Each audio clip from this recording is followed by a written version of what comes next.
Attends, ouais, c'est bon.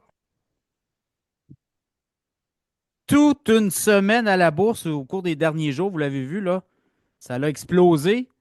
Qu'est-ce qui se passe? Comment on peut décoder ce retour, ce rebond des marchés boursiers? Il fallait justement pas paniquer. Le conseiller financier Frédéric Turcotte est avec nous. Frédéric, comment vas-tu? Salut Pierre, ça va très bien, merci. Content d'être de retour après Ben quelques oui. semaines. Ben écoute, là, des rebonds comme ça, il faut sortir nos conseillers financiers parce que j'imagine que le téléphone commençait à sonner, là. Les clients devaient s'inquiéter là, des moins 15, des moins 20 dans le portefeuille. On va prendre les choses une après l'autre, on va digérer tout ça. Comment tu vois ça, là? Là, c'est un rebond. Évidemment, on donne 90 jours, mais on sent que le but était d'aller chercher le 10. Il l'a. On va peut-être passer à autre chose, là. C'est possible, Pierre. Écoute, on peut pas. On avait notre line-up de sujets. On va commencer par parler de ce qui s'est passé dans les dernières heures. Là, au moment où on enregistre, donc effectivement la bourse qui vient de monter de façon vraiment spectaculaire. Et c'était presque télécommandé par Trump ce matin. 9h37, Trump a dit, écoute, c'est un bon temps pour acheter. Est-ce que Ouais. il voulait annoncer la suite par donc une pause de 90 jours, tu l'as mentionné. Alors, le Nasdaq est en haut de plus de 10 aujourd'hui. C'est la première fois depuis octobre 2008 que ça se passe comme ça. Euh, est-ce qu'il a commencé, Trump, à subir la pression de certains joueurs, de gros joueurs financiers, hein, parce qu'on sait que, là, que Bill Ackman, Oui. gère un hedge fund, un gestionnaire de fonds spéculatifs, Jamie Dimon, PDG de JP Morgan, tout ça, ils ont commencé à pousser un peu, puis d'autres joueurs proches aussi de Trump mettre la pression. Alors, écoute, le marché réagit excessivement positivement aujourd'hui. Nvidia plus 16 Tesla plus 19. Alors, tu vois, la solidité quand même de certains titres et du marché américain, puis c'est un peu ça que je voulais qu'on placote aujourd'hui, mettre les choses un peu en perspective, parce que tout ce qui est encore lié à l'intelligence artificielle, qu'on a parlé des paquets de fois, toi puis moi, là, tu le vois dans une réaction de marché comme aujourd'hui, Nvidia prend 16. Donc, les gens veulent revenir profiter des aubaines, Oui. revenir dans des titres solides et profiter de ce qui s'en vient dans les prochaines années. Oui, Alors, des titres comme Apple là, qui avaient beaucoup, beaucoup, beaucoup baissé. Et là, écoute, ça reprend la vigueur. Et là, on se dit, ouais, mais Apple peut faire quoi? Ben, la Chine, oui, mais là, on pense à l'Inde, on pense à d'autres pays où on peut transférer de la production. Donc, c'est peut-être ça qu'on va voir aussi là, dans les prochaines années, les prochains mois, des grosses exact. entreprises commencer à sortir de la Chine aussi, là. Oui, tout à fait. Donc, ça s'enligne un peu, on va en parler dans quelques minutes, mais ça s'enligne vraiment comme une guerre, je pense, entre la Chine et le vrai enjeu, c'est ça, c'est la Oui, Chine avec les exact, exact. États-Unis. Alors, si on n'est pas capable d'aplanir ces difficultés-là, qu'on y va de surenchère en surenchère, bien, je pense que ça sera pas solide. L'économie va en souffrir énormément dans les prochaines années. Le marché américain, quand même, là, tu dis, est-ce que c'est la fin du rêve de Oui, je te l'Amérique? disais, l'exceptionnalisme américain, est-ce que, bon, avant que la hausse des marchés, il y a une heure ou deux aujourd'hui, euh, on a vu quand même bon, l'or monter, valeur refuge qui fait 14 l'argent 3, le cuivre à peu près 2. Puis le Nasdaq était quand même à moins 14, le Standard Poor's aussi de façon importante. Moi, c'est Nasdaq à moins 19 plutôt, Standard Poor's à peu près moins 15, moins 14, puis le Ouais. Russell, les small cap, moins 21. Donc, on s'était fait basser. Puis effectivement, oui, les gens sont, tes auditeurs, il y en a plusieurs qui sont sûrement très inquiets de ce qui se passe. Puis je l'ai vu chez mes clients aussi, puis dans la firme également, là. Donc, ce que je voulais mettre un peu en perspective, c'est la position énorme des États-Unis dans le marché mondial. On le dit, mais il faut avoir ces chiffres-là en tête. Écoute, la capitalisation boursière des États-Unis, là, ça a évolué en l'espace de 30 ans. Donc, ça compose, les entreprises américaines composent 70 de l'économie, l'indice mondial. Alors, avec une devise qui est, comme on sait, excessivement forte. Donc, dans les années 2010, c'était 33 des investisseurs étrangers qui détenaient les indices mondiaux américains. Puis là, maintenant, c'est 60 de la taille, donc, de ce que ça représente les États-Unis dans les indices mondiaux. Alors, donc, dans une période de volatilité comme on a là présentement, c'est forcément l'éléphant dans la pièce qui fait en sorte que Ça explique un peu aussi pourquoi je pense que tout ce que Trump dit, tout ce que Trump fait présentement est porté à l'avant-scène, puis ça a un effet énorme sur les marchés.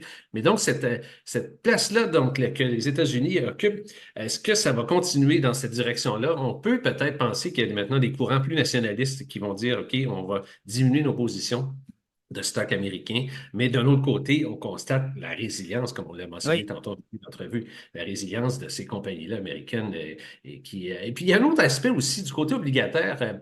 Les obligations ont quand même 10 ans, ce qui est un baromètre important, là, ce qu'on appelle les obligations souveraines des États-Unis. C'est une valeur refuge, vraiment, aussitôt que l'économie va moins bien, on se réfugie dans ça. Puis là, ça commence les Chinois, on pense, en tout cas, sont en train de moins acheter de la dette américaine. Alors, il y a comme une espèce d'effet, puis ça va avec la guerre présentement entre ces deux pays-là, que Trump continue de pousser sur la Chine. Donc, que les taux obligataires commencent à chuter. Alors, à monter plutôt sur de 8 points à peu près dans les dernières semaines. Alors, est-ce qu'on va continuer d'acheter cette dette-là, de financer la dette américaine? Ça, c'est aussi intéressant à voir. Puis, ça met aussi de la pression, ça, forcément, sur Powell, ton ami, la Fed, qui attend de réduire Oui. les taux. Je t'en parle souvent, c'est pour ça, qui Oui, mais attend pour baisser les taux. lui, il est comme piégé parce que Trump l'a essayé de l'amener là, dans le piège. C'est-à-dire, Trump a Ouais, 7 000 milliards de dettes à renouveler là, en termes de dettes exact. américaines. Donc là, on veut que les taux baissent, on fait pression, le pétrole baisse. Donc ça, c'est des mesures anti-inflationnistes. Un pétrole à 50, il était à 58, je pense qu'il était à 59, puis là, il a remonté un peu. Mais quand même, un pétrole à 60 le baril, c'est anti-inflationniste pour les Américains aussi, là. Tout à fait, exactement. Tu sais? Mais est-ce que c'est ça qui va se passer? En fait, quand tu dissèques un peu ce que Trump veut faire, là, c'est trois choses, hein. Bon, donc, utiliser les tarifs comme pour forcer les autres pays à négocier. On l'a vu avec le Canada en début de chicane, si on peut dire, entre les États-Unis, le Canada et le Mexique. Ça, l'accord de la CECUM, la CUM plutôt, va donc être sûrement renégocié. Puis deuxièmement, ce qu'il veut, c'est des tarifs réciproques, là. Quand il a fait son show la semaine passée avec ses tableaux, là, c'est de dire, écoutez, on va mettre des tarifs réciproques sur tous les pays. Alors, c'est ce qu'il a fait la semaine passée dans son jardin avec ses commentaires sur les Taïwanais et autres. Là, c'était très comique de l'entendre. Puis la troisième chose, c'est avoir, comme tu dis, un dollar américain plus faible et du pétrole aussi moins cher pour faciliter les exportations, puis sans trop diminuer la place que les États-Unis a dans le monde comme référence de devise mondiale. Alors, et ces trois actions-là combinées, ce que Trump veut, ça, c'est vraiment absolument penser ça, c'est absolument incroyable, là. C'est libérer 85 des Américains qui payent de l'impôt, de leur dire, vous en payez plus. Ben, Alors ça, c'est c'est. Écoute, là, c'est quelque chose, là. Pense-y, au Canada, si. Parce que lui, ce qu'il veut faire, c'est que si tu gagnes 150 000 et exact. moins, tu n'as plus d'impôt fédéral à C'est payer. ça.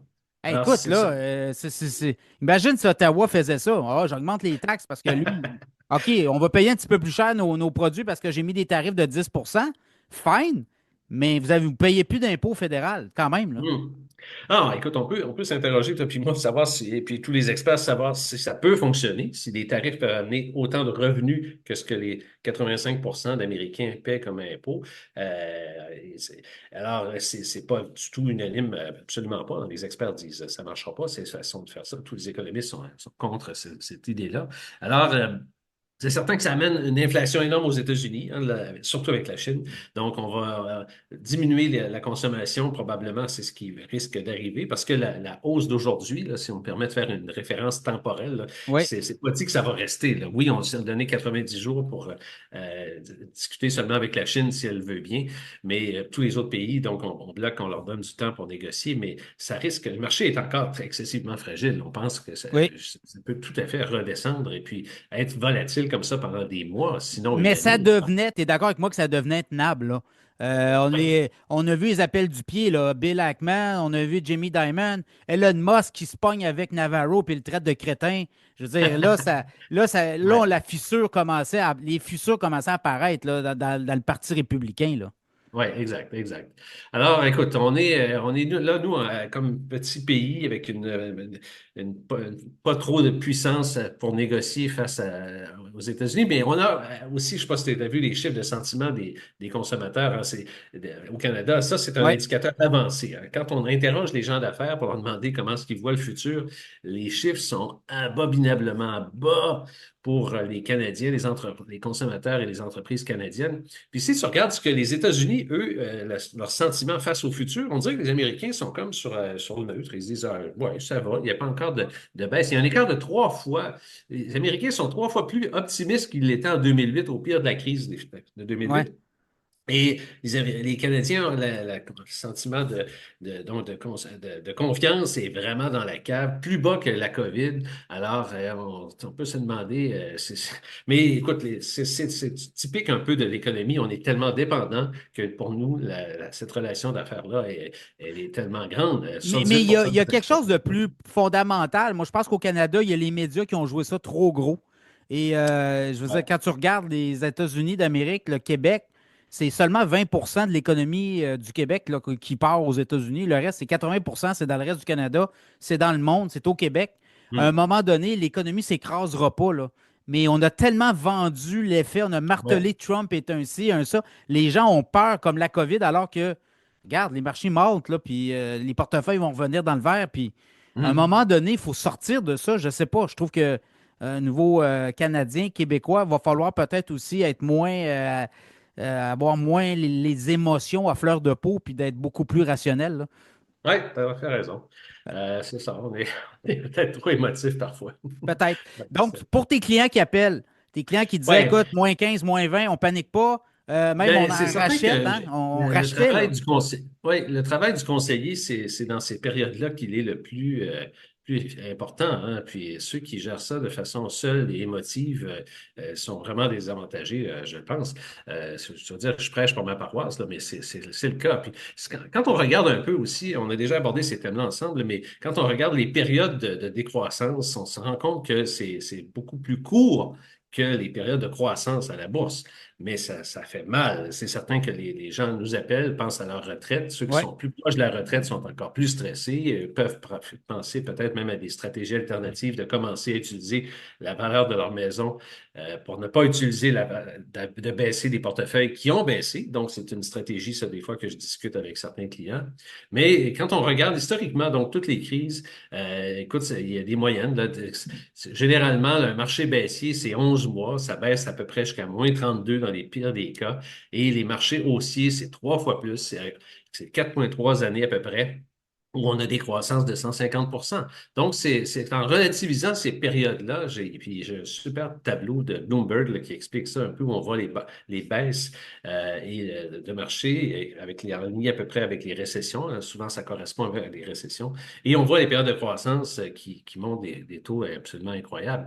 Alors, c'est ça que le conseiller financier peut vous aider. Euh, Personne ne peut dire, bon, est-ce qu'on arrive au fond du baril? Est-ce qu'on arrive au fond avant l'élan d'aujourd'hui? Est-ce qu'on l'avait atteint, ce fond-là? On ne peut pas prévenir ça.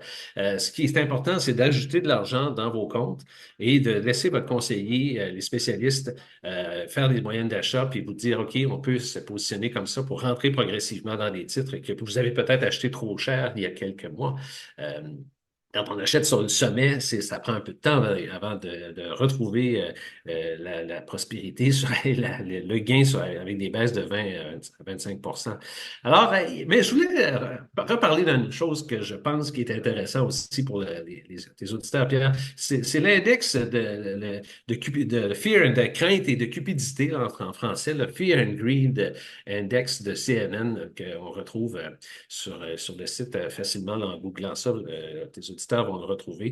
Alors, c'est drôle de voir que cet indice-là, là, ce matin, là, il était à 12. Alors, c'est 12. Plus le chiffre est petit, plus on est dans l'extrême crainte. Alors, bien sûr, 100 étant l'exubérance et la joie totale où le marché est vert et tout va bien. Alors, juste aujourd'hui, là, au moment où on se parle, on est parti de 12, puis on est monté à 17. Alors, on flirtait avec le 20 pour sortir de cette zone vraiment de crainte. Et cet indice-là, il regroupe 7 autres indices qu'on parle à l'occasion, toi et moi, dont le momentum du marché. Si on dépasse la moyenne mobile des 125 jours, la force du cours des actions, est-ce qu'on la bourse atteint des sommets? Est-ce que ça, c'est un autre indice qui compose donc le Fear and Greed? Après ça, le breadth, l'ampleur du cours des actions, est-ce que ça swing en haut et en bas? Le nombre de puts et de calls, donc le nombre d'options qui est dans le marché à une date. Alors, il y a un ratio qui existe pour ça. Ça se retrouve dans cet indice-là de CNN. La volatilité du marché, qui est bien sûr le VIX, on en parle aussi souvent, toi et moi.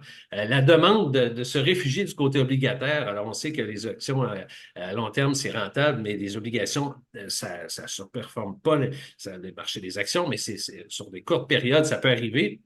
Et ça sert de valeur refuge. Alors, il y a un indice qui réplique ça aussi. Et le dernier indice, c'est la demande pour les obligations à haut rendement, ce qu'on appelle du junk bond. Alors, tout ça se retrouve, ces 7 indices-là se retrouvent dans l'indice qui bouge aujourd'hui beaucoup. Et donc, qui est une façon de voir est-ce qu'on a atteint le fond. On peut peut-être pas se fier à ça, bien sûr, mais au moins avoir une bonne Oui. indication de comment on peut remettre des billes dans le marché, puis faire des moyennes d'achat et parler à notre conseiller, notre spécialiste, qui est lui la personne la bonne attitrée pour ça et faire prendre les bonnes actions. Oui, parce que, tu sais, on dit toujours rester investi, continuer à investir. Il y en a qui ont, ceux qui ont investi hier, ben, ils ont profité quand même d'un rabais de 10-15 là, tu comprends? Exactement, exactement. Et je répète toujours la même chose à mes clients pour accepter avoir un 8% par année, à peu près 8-9% sur les indices classiques. Il faut accepter des baisses de 10% au moins une fois par année, des baisses de 15 à tous les 3 ans, puis une baisse de 20 chaque 6 ans. Là, peut-être que la moyenne s'est rapprochée un peu. Là, c'est Oui. peut-être 6 ans sur le moins 20 avec la débarque qu'on vient de connaître, mais ça reste encore quand même des chiffres qui sont là. Il faut accepter ça à la bourse si on vise avoir un 8-10% par année. Et puis, pas oublier que ça monte historiquement depuis 1926. Hein, les chiffres sont là pour le démontrer. Ah, ben, depuis 1950 sur le S&P 500, c'est une moyenne de 7 à 10 par année, là. Hein, quand tu Exact. tires une ligne, là, 7 à 10.